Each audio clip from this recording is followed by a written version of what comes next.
They were young, in love, and planning a future together. To the outside world, their relationship seemed like any other, passionate, intense, filled with the highs and lows of young romance. But behind closed doors, something far more sinister was brewing. A love that started with promise would soon unravel into something dark, something dangerous. She was ready to move on. He wasn't ready to let go. And when control slipped from his grasp, he did the unthinkable. A father's desperate attempt to protect his daughter. A final night filled with celebration that would end in bloodshed. A chilling crime that left an entire community in shock. What makes someone snap? How does love twist into possession? And when does obsession become a death sentence? Stay with us as we unravel the tragic and terrifying story of Rachel Cole and the man who refused to let her go, no matter the cost. But before we dive in, don't forget to like this video and subscribe for more cases that expose the darkest corners of love, obsession, and betrayal. Rachel Cole was the kind of woman everyone believed was destined for greatness. At just 24 years old, she was on her way to becoming a nurse, a career she had dreamed of since she was a little girl. She was intelligent, kind-hearted, and fiercely determined, someone who saw the best in people, sometimes even when she shouldn't have. Raised in a loving, middle-class home, she had the support of her father, Gregory Cole, an Army veteran who had dedicated his life to protecting and providing for his daughter. To him, Rachel was his greatest pride, and he had done everything in his power to keep her safe. Then came Kashon Deveraux. Kashon was 29, a man with a past that was as dark as it was complicated. A high school dropout with a criminal record that stretched back over a decade, robbery, assault, and a few stints behind bars.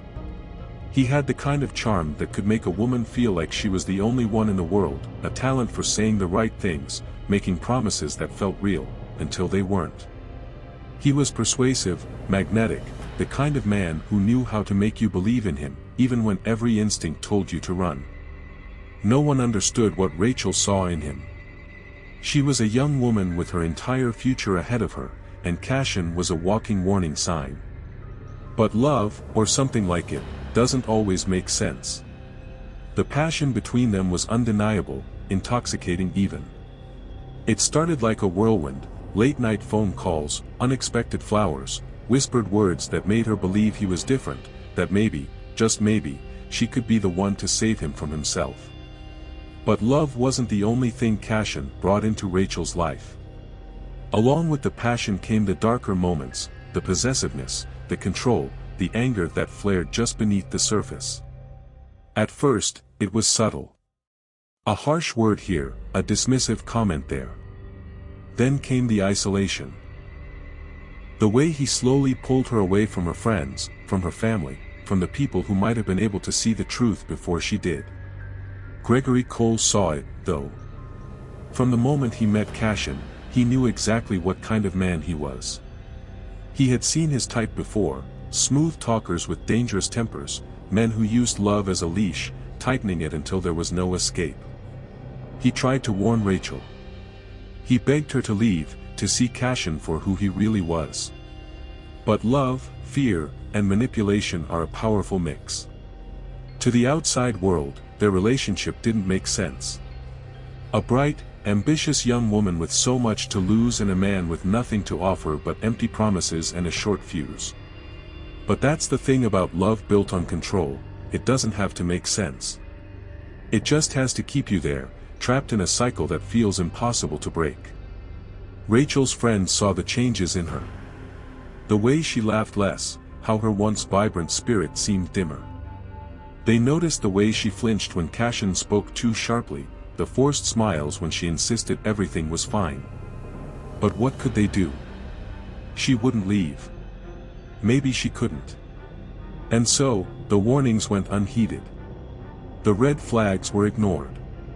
And the love that had once felt like a fairy tale was unraveling into something much more sinister. A storm was coming. One that no one, not even Rachel, was ready for. Kashon Deveraux never had a chance at a normal life, at least, that's what he told himself. He grew up in the kind of environment that swallowed people whole, where violence wasn't just a possibility but an expectation. Raised in poverty, surrounded by crime, he learned early on that power belonged to those who took it. By the time he was a teenager, he was already well on his way to becoming the man his mother feared he would be: angry, reckless, and dangerous. His rap sheet was long, a history of arrests that painted a clear picture of the man he had become. Domestic violence, armed robbery, drug charges. He wasn't just someone with a bad temper, he was a man who thrived on control, who saw fear as currency. Women came and went, each one drawn to his charm before realizing too late what lay beneath it. Restraining orders had been filed, desperate attempts to escape him, but they never seemed to stick. Kashon had a way of making women stay. And Rachel Cole had been no different. At first, she saw him as misunderstood. He told her the stories he always told, about his rough childhood, about how the world had never given him a fair shot.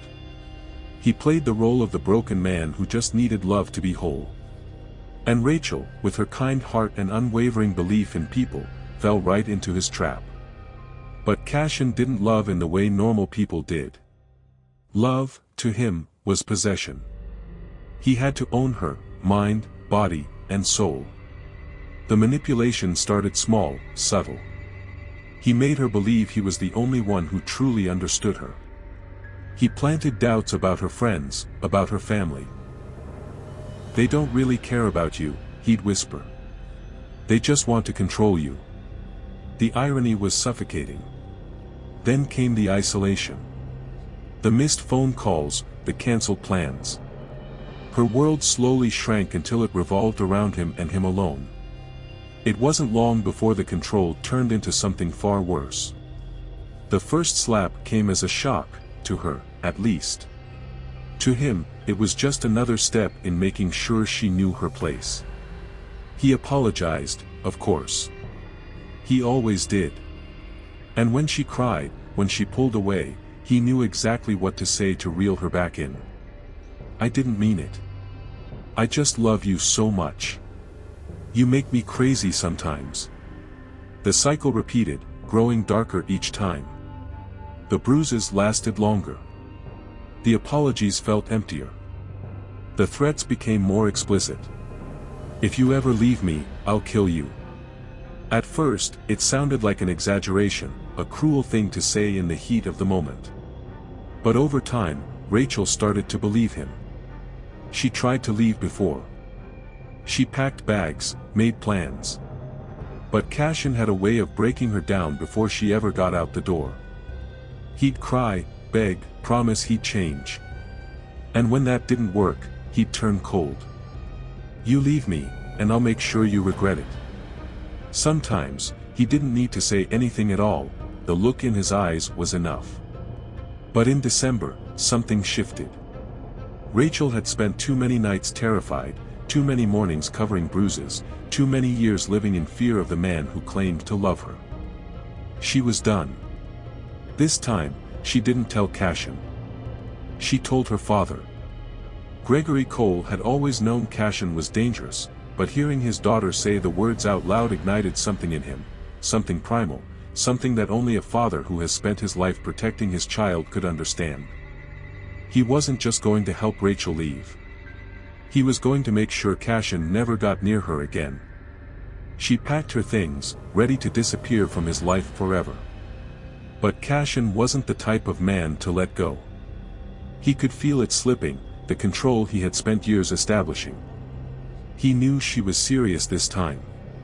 And if there was one thing Kashon Deveraux had proven time and time again, it was that when he felt like he was losing, he would do whatever it took to regain control.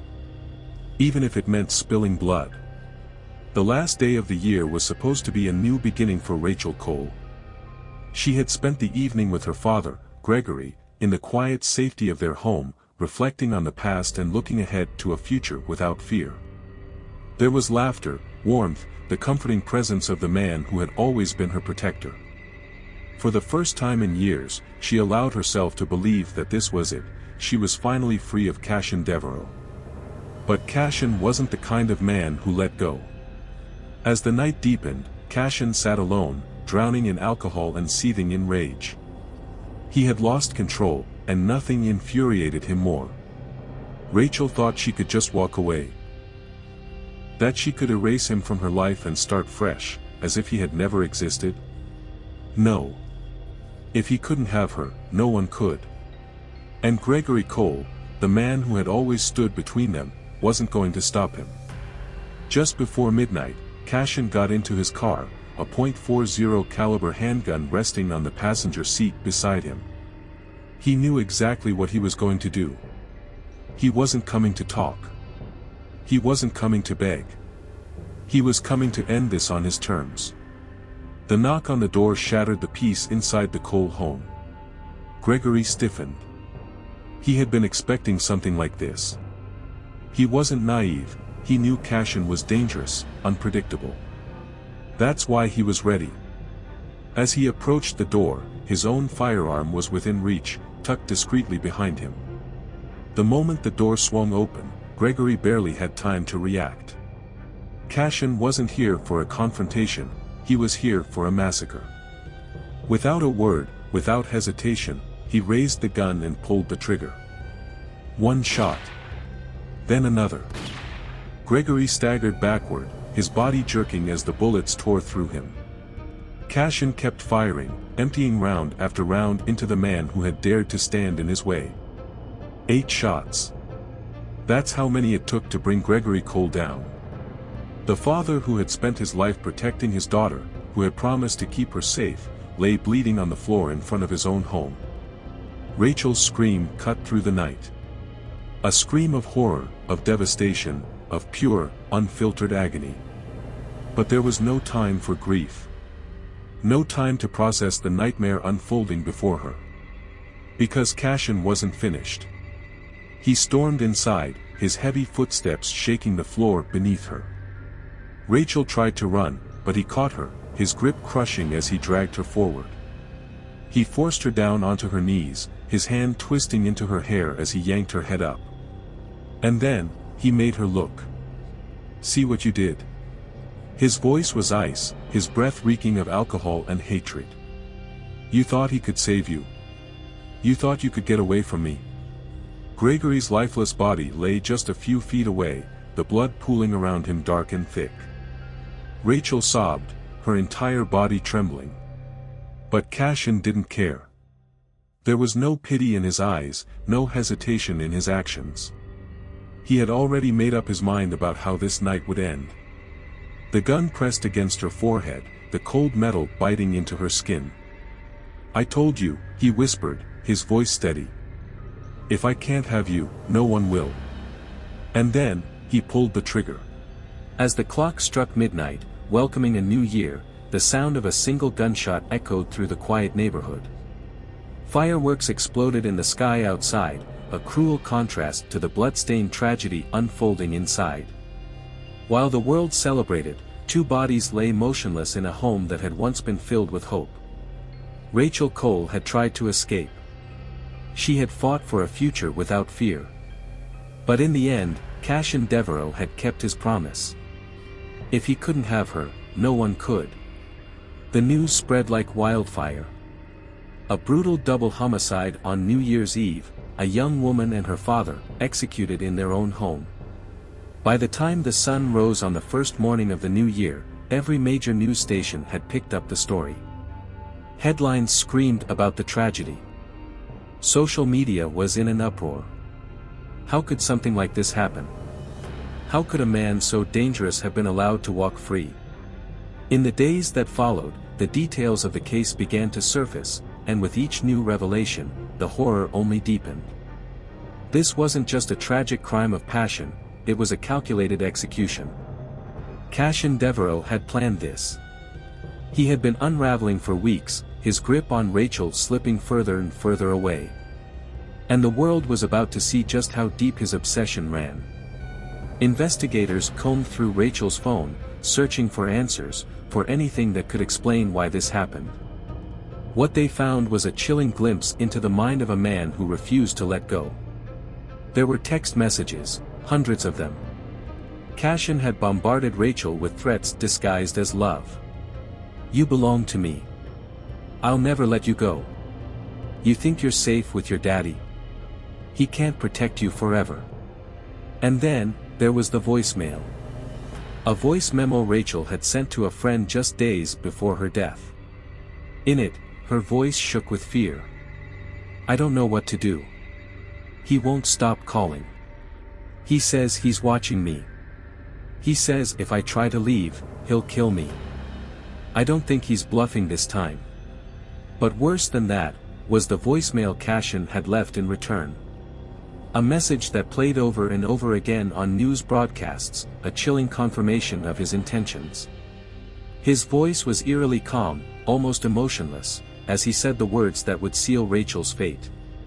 If I can't have her, nobody will. The public was outraged. People demanded answers. How had this man, with a history of domestic violence, been free to do this? Why hadn't the system protected Rachel? Her father had tried. Her friends had tried. But in the end, it hadn't been enough. The debate ignited across the country. Some blamed the justice system, arguing that Kashon's violent past should have been enough to keep him behind bars. Others turned their focus to the dangers women face when trying to leave abusive relationships. Why didn't she just leave? The question was asked over and over again by those who had never been in Rachel's position. But the ones who had been there. The survivors who had lived through the terror of loving a man like Kashon, they knew the truth. Leaving wasn't easy. Leaving was dangerous. And for Rachel Cole, leaving had been a death sentence. Surveillance footage from that night only added to the horror. The grainy black and white video showed Kashon pacing outside the house minutes before the attack, his hands trembling, his gun already drawn. He had waited, breathing heavily, eyes locked on the front door. There was no hesitation. No doubt. This wasn't a crime of passion, it was an execution. As the investigation continued, so did the outrage. Candlelight vigils were held in Rachel's honor. Domestic violence awareness groups used her story as a painful reminder of how quickly love could turn deadly. Gregory Cole was mourned as a hero, a father who had done everything he could to protect his daughter, only to have his life stolen in the process. But despite the tears, despite the heartbreak, one truth remained. For Rachel and Gregory Cole, justice had come too late. For 48 hours, the entire state was on edge. A killer was on the loose, armed, dangerous, and with nothing left to lose. Police flooded the streets, tracking every possible lead, combing through Kashon Deveraux' known hangouts, his old stomping grounds, anywhere he might go to hide. Every news station flashed his face across the screen. Wanted for the cold-blooded murder of Rachel and Gregory Cole. The urgency was undeniable. This wasn't just about justice, this was about making sure he didn't kill again. But Kashon wasn't a mastermind. He wasn't some criminal genius evading capture. He was a coward, and like most cowards, he ran to the one place he felt safe, family. A cousin's house, tucked away in a quiet neighborhood, where he thought he could lay low until the heat died down. What he didn't know was that police were already closing in. On the second night of the manhunt, officers surrounded the small brick house, weapons drawn. A knock at the door. A hesitant voice on the other side. And then, the moment of truth. The door swung open, and inside, tucked away in the basement beneath a pile of blankets, they found him. Kashon fought. He kicked, screamed, cursed. "Y'all ain't got nothing on me," he howled as officers dragged him out, his wrists twisted in steel cuffs. He thrashed like a rabid animal, but it was over. The man who had terrorized Rachel, stolen her future, and executed her father was finally in custody. The trial that followed was one of the most watched in recent history. Courtroom cameras captured every moment, from the prosecution's opening statements to the final gavel strike. The evidence against Kashon was overwhelming: text messages, voicemails, surveillance footage, the chilling 911 call from a neighbor who heard the gunshots. But the most damning piece of all? His complete lack of remorse. He sat there, dressed in an orange jumpsuit, his face blank, sometimes even smirking as prosecutors described how he had gunned down an unarmed father, how he had forced a terrified young woman to look at her father's corpse before pulling the trigger on her, too. The defense tried. They argued he acted in the heat of passion. That he was unstable, pushed to the edge by his fear of losing Rachel. They painted a picture of a broken man, a victim of his own emotions. But no one in that courtroom was buying it. Not the jury. Not the judge. And certainly not Rachel's family, who sat through every excruciating moment, forced to relive the nightmare that had destroyed their lives. The verdict came swiftly. Less than 2 hours of deliberation, and the jury had reached a decision. Guilty. On all counts. And then came the sentencing. The judge wasted no time. His voice was steady, filled with the kind of authority that left no room for argument. He looked Kashon directly in the eye as he delivered his fate. You are the embodiment of cruelty, of cowardice, of senseless violence. You took 2 innocent lives not out of passion, not out of insanity, but out of selfishness and control. And for that, you will pay the ultimate price. A death sentence. Kashon's smirk finally faded. For the first time, reality seemed to set in. He wasn't in control anymore. He never would be again. Outside the courthouse, the public erupted with mixed reactions. Some celebrated the verdict, calling it justice for Rachel and Gregory. Others reignited debates over the death penalty, questioning whether his execution would bring closure. But for Rachel's loved ones, there was no real victory. Because no matter what happened to Kashon Deveraux, it wouldn't bring Rachel back. It wouldn't bring her father back. It wouldn't undo the horror of that New Year's Eve night. Justice had been served, but the scars would remain forever. Some stories linger long after they end, leaving behind unanswered questions, painful what-ifs, and a haunting sense of loss. This is one of those stories. Rachel Cole had dreams, a future, a life that should have stretched far beyond her 24 years. She fought to escape, to reclaim her freedom, but Kashon Deveraux made sure she never got the chance. His love wasn't love at all, it was control, obsession, and ultimately, destruction. This case is more than just a tragedy. It's a brutal reminder of how possessiveness can turn deadly, how abusers manipulate and trap their victims, and how even when the warning signs are there, escape isn't always easy.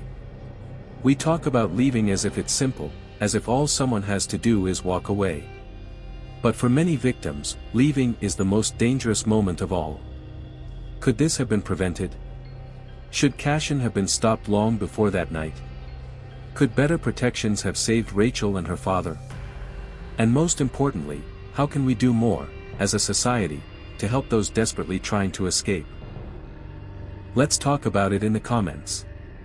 If this story shocked you, if it made you think, if it made you feel, don't forget to like this video and subscribe for more cases that explore the darkest intersections of love, obsession, and betrayal.